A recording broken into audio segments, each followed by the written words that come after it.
Welcome back to Educate Engine. Today we are analyzing a new job notification. Let's look at the details. दोस्तों आज हम बात करने वाले हैं एक ऐसी अपॉर्चुनिटी की जिसका हर डिफेंस एस्पिरेंट को डेस्परेटली इंतजार रहता है। जी हां, इंडियन एयरफोर्स ने फाइनली एफकैट शिफ्ट 2 2026 का ऑफिशियल नोटिफिकेशन निकाल दिया है। अगर आप आसमान छूने और देश की सेवा करने का सपना देखते हैं तो ये आपके लिए एक डायरेक्ट टिकट हो सकता है। इस एक्सप्लेनर में हम इस पूरे कॉम्प्लेक्स डॉक्यूमेंट को बिल्कुल सिंपल भाषा में डीकोड करेंगे। चलिए फटाफट आज के एजेंडा पर नजर डालते हैं।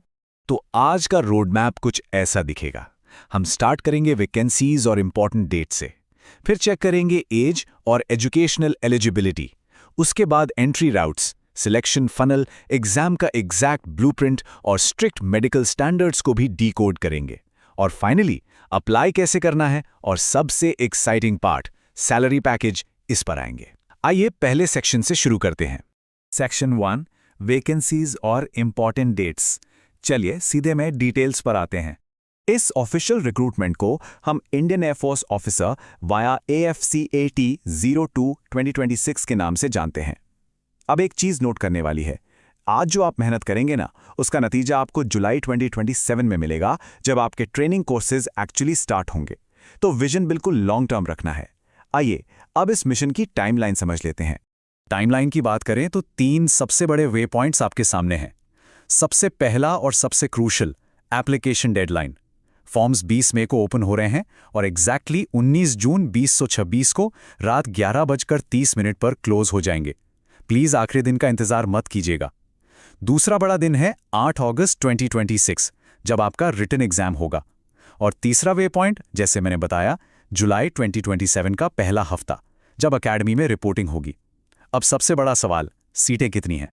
कमीशन और वैकेंसी मैट्रिक्स किसी भी एस्पिरेंट के लिए सबसे पहली मोटिवेशन होती है। देखिए, एयरफोर्स में 2 तरह के कमीशन होते हैं। परमानेंट कमीशन, जहां आप रिटायरमेंट तक सर्व करते हैं, और शॉर्ट सर्विस कमीशन यानी SSC। फ्लाइंग ब्रांच के लिए SSC स्ट्रिक्टली 14 साल का होता है। ग्राउंड ड्यूटी में ये 10 साल का है, जिसे परफॉर्मेंस के बेसिस पर 4 साल और एक्सटेंड किया जा सकता है। अगर नंबर्स की बात करें तो फ्लाइंग ब्रांच में SSC मैन के लिए 30 और वुमेन के लिए 5 वैकेंसीज हैं। ग्राउंड ड्यूटी टेक्निकल में जबरदस्त 204 वैकेंसीज हैं, और ग्राउंड ड्यूटी नॉन टेक्निकल, जिसमें एडमिन और अकाउंट्स आते हैं, वहां 140 सीट्स हैं। तो इन सबको मिलाकर फाइनल नंबर क्या बनता है, आइए देखते हैं। इस बार की टोटल टेंटेटिव वैकेंसीज हैं 379, मतलब 379। ये काफी सॉलिड नंबर है इस साल के लिए। आपका फोकस बस इस बात पर होना चाहिए कि मुझे बस एक सीट चाहिए। पर सवाल यह है कि क्या आप इस एक सीट के लिए क्वालिफाई करते हैं? चलिए एलिजिबिलिटी चेक करते हैं। सेक्शन 2 एज और एजुकेशनल एलिजिबिलिटी। ये वो स्टेप है जो डिसाइड करेगा कि आप फॉर्म भर सकते हैं या नहीं। सबसे पहले उम्र की बात करते हैं। एज ब्रैकेट ब्रांच के हिसाब से वेरी करती है। अगर आप फ्लाइंग ब्रांच को टारगेट कर रहे हैं तो आपकी उम्र 20 से 24 साल के बीच होनी चाहिए। हाँ, अगर आपके पास वैलिड कमर्शियल पायलट लाइसेंस है तो आपको 26 साल तक की एग्जेम्पशन मिल जाएगी। वहीं अगर आप ग्राउंड ड्यूटी, चाहे वो टेक्निकल हो या नॉन टेक्निकल, उसके लिए अप्लाई कर रहे हैं तो आराम से 20 से 26 साल तक एज लिमिट मिलती है। लेकिन यहाँ एक बहुत बड़ा रेड फ्लैग है, आपका अनमैरिड होना एब्सोल्युटली मैंडेटरी है जब कोर्स स्टार्ट हो। अगर ट्रेनिंग के दौरान किसी ने शादी कर ली तो रूल क्लियरली कहता है इमीडिएट टर्मिनेशन, और पूरी ट्रेनिंग का खर्चा सरकार को वापस करना पड़ेगा। No compromises there.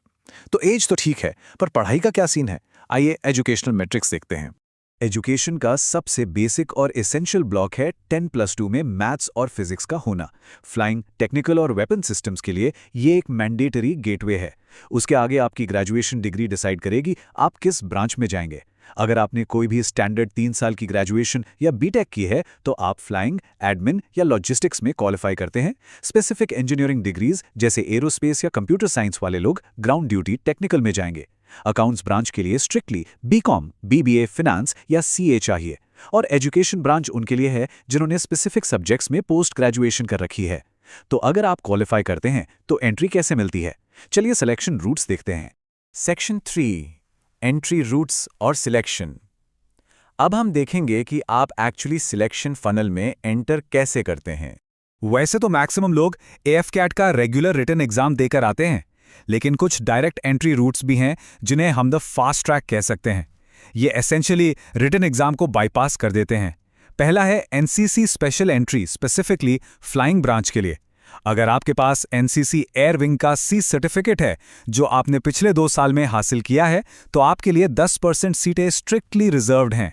दूसरा ट्रैक है गेट स्कोर एंट्री, जो कि टेक्निकल कैंडिडेट्स के लिए एक गोल्डन टिकट है। अगर पिछले 3 साल का वैलिड गेट स्कोर है इन स्पेसिफाइड इंजीनियरिंग फील्ड्स, तो आप सीधे एएफएसबी इंटरव्यू दे सकते हैं। पर रेगुलर सिलेक्शन फनल कैसा दिखता है, आइए उस पर नजर डालें। जो मेजॉरिटी एस्पिरेंट्स स्टैंडर्ड रूट लेते हैं, उनके लिए ये सिलेक्शन फनल 4 स्टेप्स में डिवाइडेड है। स्टेज 1 है AFCAT रिटन एग्जाम, जिसमें आपका जनरल एप्टीट्यूड चेक होता है। इसे क्लियर करने पर आती है स्टेज 2 द क्रूसिबल, यानी 5 दिन लंबा AFSB इंटरव्यू। इस टेस्टिंग एनवायरनमेंट से निकलने के बाद स्टेज 3 में द स्कैन होता है, जहां बहुत ही स्ट्रिक्ट एरोस्पेस स्टैंडर्ड्स पर मेडिकल बोर्ड आपका इवैल्यूएशन करता है। और आखिर में स्टेज 4 पर बनती है फाइनल मेरिट लिस्ट, जो आपके रिटन और इंटरव्यू के टोटल मार्क्स पर बेस्ड होती है। चलिए अब इस रिटन एग्जाम का पैटर्न समझ लेते हैं। सेक्शन 4 एग्जाम ब्लूप्रिंट और टेस्टिंग। यहां हम स्ट्रिक्टली एग्जाम और AFSB के टेस्टिंग फॉर्मेट को डिकोड करेंगे। तो AFCAT का एग्जाम ब्लूप्रिंट एकदम शार्प है। आपके पास एग्जैक्टली 120 मिनट यानी 2 घंटे का टाइम होगा, जिसमें 100 ऑब्जेक्टिव टाइप क्वेश्चन सॉल्व करने हैं। टोटल पेपर 300 मार्क्स का है। स्कोरिंग सिस्टम जरा ध्यान से सुनिए, हर सही आंसर पर 3 मार्क्स मिलेंगे, लेकिन नेगेटिव मार्किंग भी है। हर गलत जवाब पर 1 मार्क कट हो जाएगा। पेपर को 4 मेन सेक्शंस में बांटा गया है: general awareness, verbal ability in English, matriculation level की न्यूमेरिकल एबिलिटी और रीजनिंग के साथ मिलिट्री एप्टीट्यूड। यहां गेम सिर्फ नॉलेज का नहीं, स्पीड और एक्यूरेसी का है। एक बार ये फेज निकल गया तो अगला चैलेंज और भी बड़ा है। आइए देखते हैं। AFSB टेस्टिंग कोई नॉर्मल इंटरव्यू नहीं है, ये पूरे 5 दिन का एक क्रूसिबल है। डे 1 स्क्रीनिंग अपने आप में एक बहुत बड़ा हर्डल है, जिसमें OIR और पिक्चर परसेप्शन टेस्ट होता है। और सच बताऊं, जो लोग यहां फेल होते हैं उन्हें उसी दिन अपना बैग पैक करके घर वापस जाना पड़ता है। जो स्क्रीनिंग इन होते हैं उनका आगे 4 दिन तक साइकोलॉजिकल और फील्ड लीडरशिप टेस्ट होता है, GTO टास्क्स के through, along with a personal interview. और अगर आप फ्लाइंग ब्रांच के लिए अप्लाई कर रहे हैं तो आपको एक और टेस्ट देना पड़ता है, CPSS। ये कंप्यूटराइज्ड पायलट सिलेक्शन सिस्टम जिंदगी में सिर्फ और सिर्फ एक बार दिया जा सकता है। फेल हुए तो मिलिट्री पायलट बनने का सपना वहीं खत्म। इसलिए प्रेपरेशन एकदम टॉप नॉच होनी चाहिए। अब फिजिकली कैसा होना चाहिए एक कैडेट को, चलिए देखते हैं। Section 5 strict medical standards. किसी भी डिफेंस फोर्स, खास तौर पर एयरफोर्स में मेडिकल्स पर 0 कॉम्प्रोमाइज होता है। तो बेसिक फिजिकल रिक्वायरमेंट्स में हाइट सबसे इंपॉर्टेंट फैक्टर है। ग्राउंड ड्यूटी एंट्री के लिए मेल्स की मिनिमम हाइट 157 सेंटीमीटर्स और फीमेल्स के लिए 152 सेंटीमीटर्स चाहिए। पर फ्लाइंग ब्रांच में जेंडर नहीं देखा जाता, सबके लिए फ्लैट 162 सेंटीमीटर्स की हाइट रिक्वायर्ड है। इसके अलावा सिटिंग हाइट और लेग लेंथ के प्रोपोर्शन भी बिल्कुल परफेक्ट होने चाहिए। एक और मेजर फिल्टर है जिसे लोग अक्सर हल्के में ले लेते हैं, टैटूज। देखिए, परमानेंट टैटूज किसी भी हाल में अलाउड नहीं है। सिर्फ एक एक्सेप्शन है, अगर टैटू फोरआर्म के इनर साइड पर या पाम के पीछे हो। ट्राइबल कैंडिडेट्स को इसके लिए एक स्पेसिफिक एनेक्सचर 7 फॉर्म देना होता है। ये तो हुई बॉडी की बात। आंखों के स्टैंडर्ड्स क्या कहते हैं, चलिए समझें। विजन स्टैंडर्ड्स फ्लाइंग और ग्राउंड ब्रांच के लिए जमीन आसमान का फर्क रखते हैं। फ्लाइंग ब्रांच की रिक्वायरमेंट एकदम एलीट और एब्सोल्यूट है। बिना चश्मे के एक आंख में 6/6 और दूसरी में 6/9 विजन होना ही चाहिए। -12 का चश्मा यानी मायोपिया यहां स्ट्रिक्टली अलाउड नहीं है। और सबसे जरूरी बात, फ्लाइंग ब्रांच में लेसिक या PRK जैसी कोई भी सर्जरी की 0 टॉलरेंस पॉलिसी है। वहीं अगर आप ग्राउंड ड्यूटी की बात करें तो थोड़ी राहत है। वहां -3.5 पावर तक का चश्मा परमिटेड है और लैसिक सर्जरीज भी अलाउड हैं, पर कुछ स्ट्रिक्ट शर्तों के साथ, जैसे सर्जरी 20 साल की उम्र के बाद हुई हो, विजन 1 साल से एब्सोल्युटली स्टेबल हो और कॉर्नियल थिकनेस 450 माइक्रोन से ज्यादा हो। आइए अब कुछ मेडिकल रेड फ्लैग्स को चेक करते हैं। मेडिकल बोर्ड आपकी बॉडी का प्रैक्टिकली पूरा स्कैन करता है और कुछ स्पेसिफिक रेड फ्लैग्स सीधे रिजेक्शन का टिकट बन सकते हैं, जैसे कि स्पाइनल एनोमलीज। कोई भी स्कोलियोसिस या पुराना स्पाइनल फ्रैक्चर तुरंत डिस्क्वालीफाई कर देगा। पास्ट सर्जरीज को डीपली एनालाइज किया जाता है, चाहे वो हर्निया हो या नी का ACL लिगामेंट्री कंस्ट्रक्शन। ये सब स्ट्रिक्ट मेडिकल डिस्क्वालीफायर्स हैं। इसके अलावा सीवियर माइग्रेन्स, एपिलेप्सी या किसी भी तरह की हार्ट डिजीज भी रिजेक्शन लिस्ट में है। और एक और बात, नारकोटिक्स की यूज या पोजेशन पर पूरी तरह से परमानेंट बैन है, विदाउट एनी डिस्कशन।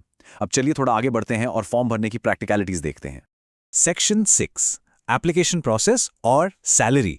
फॉर्म कैसे भरना है और आखिर में वो पैकेज जो इस सफर की पूरी मेहनत का फल है।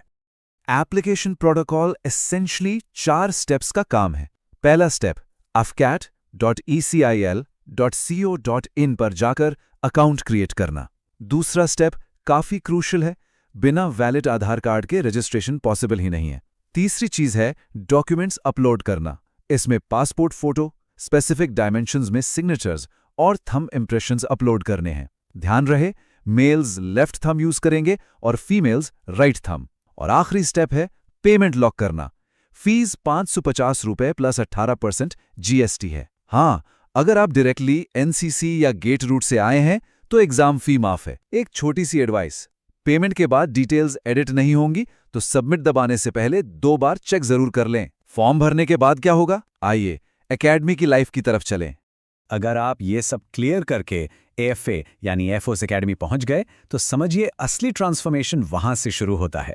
जैसे मैंने पहले बताया, ट्रेनिंग जुलाई 2027 से स्टार्ट होगी। फ्लाइंग और टेक्निकल वालों के लिए ये फिजिकल और मेंटल ट्रांसफॉर्मेशन 72 हफ्तों का होता है और नॉन टेक्निकल वालों के लिए 50 हफ्तों का।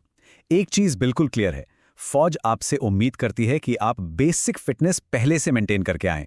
एकेडमी आने से पहले आपको रेगुलरली 4 किलोमीटर 15 मिनट में दौड़ने, 20 पुशअप्स, 20 सिटअप्स और 8 चिनअप्स करने की आदत होनी चाहिए, along with basic 25 metre swimming. तभी आप वहां का प्रेशर झेल पाएंगे। इन सब तकलीफों और सैक्रिफाइसेस के बाद रिवॉर्ड क्या मिलता है, चलिए अगले स्लाइड पर देखते हैं। आखिर में आती है कॉम्पेंसेशन और द फाइनल फ्लाइट की डिटेल। और फ्रैंकली ये फिगर्स बहुत मोटिवेटिंग हैं।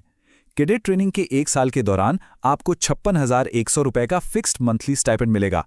लेकिन जैसे ही आप फाइनल कमीशनिंग हासिल करते हैं और फ्लाइंग ऑफिसर बनते हैं, आप सीधे लेवल 10 पे मैट्रिक्स में आते हैं।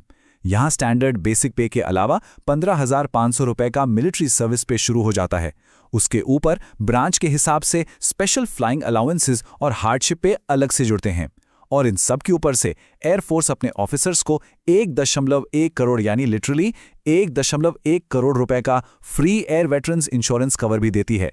ये सिर्फ एक सरकारी नौकरी नहीं है दोस्तों, ये एक हाईएस्ट ऑनर का लाइफस्टाइल है। तो ये था AFCAT 02 2026 का कंप्लीटली डिटेल्ड ब्रेकडाउन। आसमान की तरफ देखना आसान है, पर वहां उड़ने के लिए सैक्रिफाइसेस करने पड़ते हैं। अगर आप रेडी हैं तो मेहनत आज से ही शुरू करनी होगी। For more job updates make sure to subscribe to Educate Engine. Thank you for watching.